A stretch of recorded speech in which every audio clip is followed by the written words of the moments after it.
Três coisas das quais não se deve duvidar. A dúvida é o preço da pureza, e é inútil ter certeza. Assim falou um pensador. Mas nós, cristãos, e aqui englobo todos aqueles que conhecem o Cristo como o Senhor, podemos ou devemos duvidar de tudo? E, especificamente, de certas coisas? É pecado duvidar? Estará errado, portanto, esse pensador? Fique comigo, e eu vou te mostrar e explicar as três coisas das quais você não deve duvidar.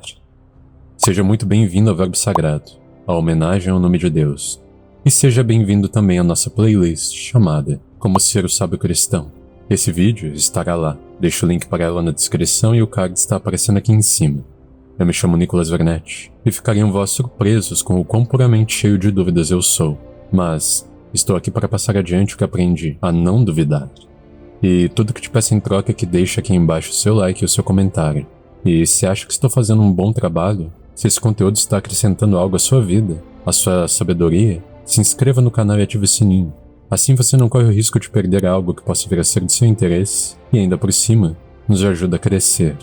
E recomendo fortemente também que assista, que conheça a nossa série Jesus Cristo Ensina, cujo link também vai estar na descrição e o card aparece aqui em cima. Agora, a dúvida. Existe uma diferença entre duvidar e questionar. E questionar pode significar perguntar ou negar. Compreendendo isso, é possível entender também que certeza não é o melhor sinônimo para a fé, mas você vai entender. Pois se a dúvida é assim tão necessária ao sábio, àquele que quer aprender, como poderia ser pecado duvidar de alguma coisa? Nosso último vídeo da série Jesus Ensina fala sobre a sabedoria, e lá está contido um elemento muito importante que trago aqui, embora te convide a assistir também o vídeo. Deus quer que sejamos sábios, e duvidar é extremamente importante. Se você não duvida, aceita tudo. Aceita Deus. Aceita também o diabo. Então a questão aqui é apenas uma ordem de fatores. Não é a dúvida que faz o sábio, mas o sábio que faz a dúvida. Melhor, sábio é aquele que sabe daquilo que deve duvidar. Também é sábio aquele que sabe de suas certezas e que sabe diferenciar isto de suas crenças e de sua fé. Apresentado isso, eis três coisas das quais você não deve duvidar. E a primeira delas é o pecado. Sim, não se deve duvidar do pecado, e isto seria um pecado. A palavra no hebraico contida nas escrituras significa algo como doença, contaminação, impureza. E eu te pergunto, é sábio estar sentindo febre e tossindo sangue e duvidar de sua doença? Sábio seria se duvidasse que a doença pode lhe matar, pois há um médico que pode curá-la. Mas, para tal, ainda assim precisaria conhecer o tamanho de sua doença e averiguar a existência do médico. O mundo está repleto de filosofia que tende a afirmar que o pecado é uma doença inventada. Dirá um pensador, o pecado não existe. Trata-se de uma criação religiosa para subjugar a mente daqueles que pouco conhecem o mundo espiritual. Trata-se de uma falácia absurda. E ensino-te já o que é uma falácia. Uma afirmação que contém um quê de verdade, implica numa lógica aceitável, mas cujas premissas não são verdadeiras e, portanto, não pode ser, no fim, verdade. E no caso desta afirmação te explico o motivo. Este pensador falava sobre espiritualidade, e na visão dele a doutrina do pecado era algo criado para atemorizar as massas e deixá-las com medo daquilo que não compreendem.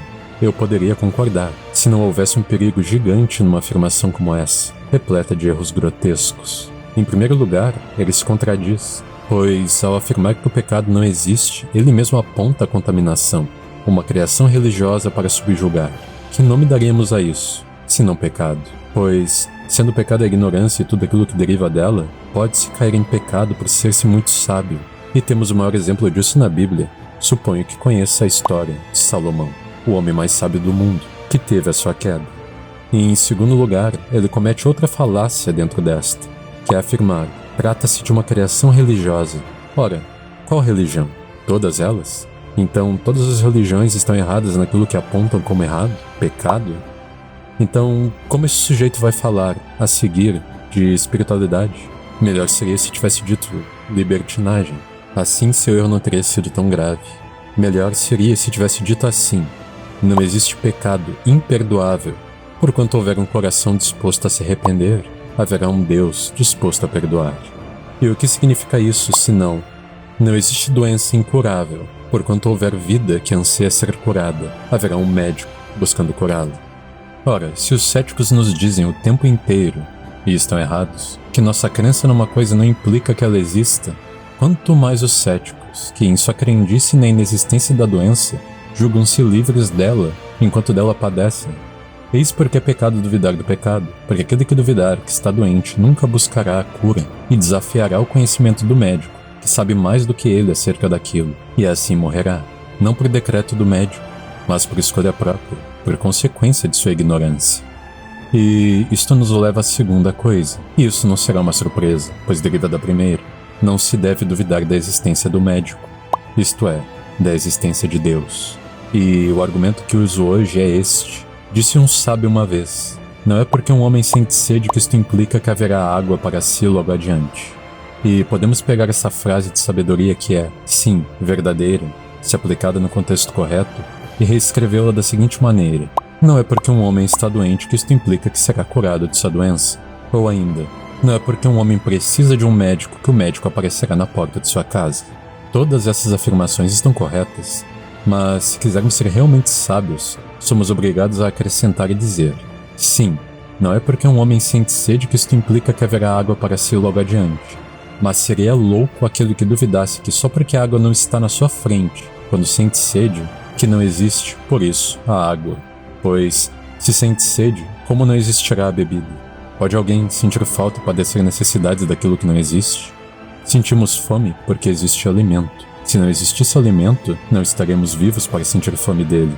Mas ninguém necessita, por exemplo, da morte, porque a morte não existe. Um homem pode até dizer que quer a morte, mas ele não necessita dela. Ele não morrerá de ausência de morte, porque não é possível padecer de ausência daquilo que não há. Você não sofre por um amor que não existe. Você sofre por amor, porque o amor existe. E porque você amou e queria continuar amando. A isto podemos chamar necessidade. E aí se aplica, sim, a mesma regra. Não é porque eu amo que estarei sempre a amar. Ou, não é porque amo que serei amado. Mas nenhuma dessas afirmações anulam a existência do amor, somente o afirmam. Então, peguemos nossa frase acerca do médico. Não é porque um homem precisa de um médico que o médico aparecerá na porta de sua casa.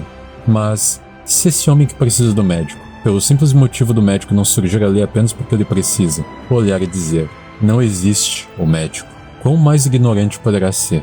A este diríamos: levanta-te e chama o médico, pois te garanto, se o chamar, ele virá, porque é isto que faz o médico. Então, se essa regra se aplica aqui, e se o pecado é a ignorância, quem poderá dizer: duvido de Deus, porque Deus não apareceu para mim, sem, com isso, cair no mesmo erro? A este diríamos: louco. Não o chamaste, nem o procuraste, nem mesmo sequer admitiu tua doença, e quando veio dele a palavra ensinando sobre a doença, ignoraste. Como dizes tu agora, por isso, por tua ignorância, que ele não existe? E isto nos leva à terceira e última coisa, que também deriva das outras duas. Não duvidai da cura, isto é, da salvação. Porquanto aprendemos que não se deve duvidar da doença, nem do médico, quão loucos seríamos nós se duvidássemos da cura? Alguns dirão a vós: nem toda doença tem cura. E a estes deverão dizer vós: se vem a doença da natureza, e somos nós da natureza, não encontramos nela também o remédio? O remédio está ali, sempre estivera, desde o princípio.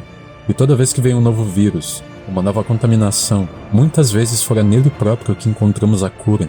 Mas quanto tempo levamos nós como espécie para identificar as doenças que nos matavam e depois para encontrar os antídotos e assim formar os médicos? Se há 200 anos, uma parcela ínfima de nossa história, não tínhamos a cura para a maior parte das doenças que eram consideradas então fatais, incuráveis, mas que hoje estão erradicadas porque encontramos o antídoto, como dizes tu, sem precisar para isso de uma crendice infinita, tão grande quanto tua ignorância, que há doenças incuráveis?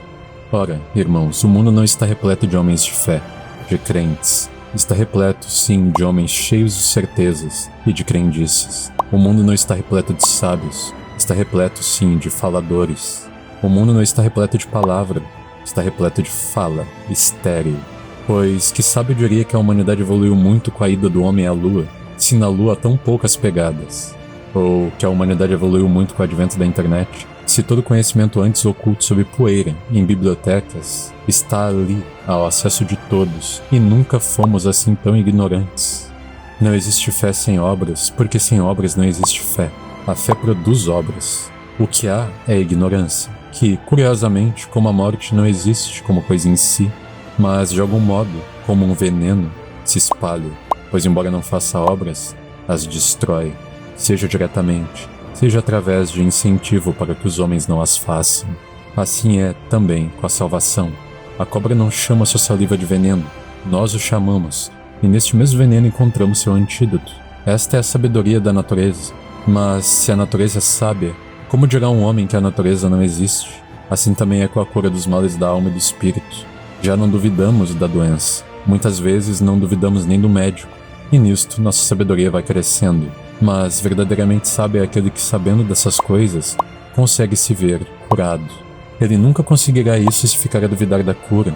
E se não conseguir, morrerá. E muitos serão aqueles, e o mundo está repleto deles, que chamarão, em nome desta morte por ignorância, a doença, o médico e a cura de tiranos. E a aqueles que falarem a verdade e apontarem essas coisas, a esses chamarão de muitos nomes que vós já conheceis. Dentre eles, também, tiranos, cruéis, malditos, burros, iludidos e loucos. Mas em verdade eu vos digo, louco e ignorante é aquele que fica doente, não chama o médico, e ao se ver em sofrimento, diz que o médico e a cura não existem. Se você me acompanhou até aqui, te sou grato. Peço que deixe seu like e o seu comentário e, como falei no início, se estiver apreciando minhas palavras, meu trabalho, se inscreva e ative o sininho, porque a verdade é, o mundo está doente e não acredita em sua doença. E mesmo você que acredita, não duvida da existência do médico ou da cura, muitas vezes está contaminado e padece junto deles. E eu quero que você seja sábio para entender isso, para que possa, no fim, prevalecer. Te agradeço e que a paz do Senhor esteja com você.